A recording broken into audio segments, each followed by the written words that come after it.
I think that even as a young child, I felt called to be a priest. My sisters and I used to play Mass with a little table and Necco wafers for communion. But it was never an option. The path was completely closed to women, so in the Catholic Church.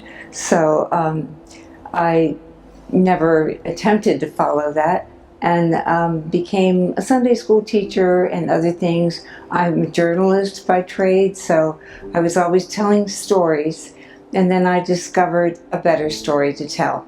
So I did that through a program for very young children called Godly Play, where I learned many of the stories that I had never internalized. And that led me to a program called Education for Ministry, where I got to connect to the dots. And by the end of that program, I was headed to seminary.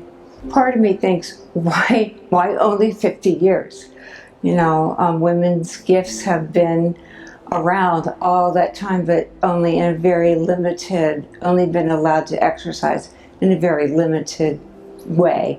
So I remember as a layperson in the Diocese of Maryland attending a 25-year celebration and never ever dreamed that I would be part of a 50-year celebration. I just think it's so important, and if you look at all the things that women do in the church, and imagine that we weren't there, how bereft the community would be and the church would be. I didn't pursue a call, the call pursued me. So I would say you need a lot of support. You need to discern with a community. Nobody can do it for you, but you can't do it alone.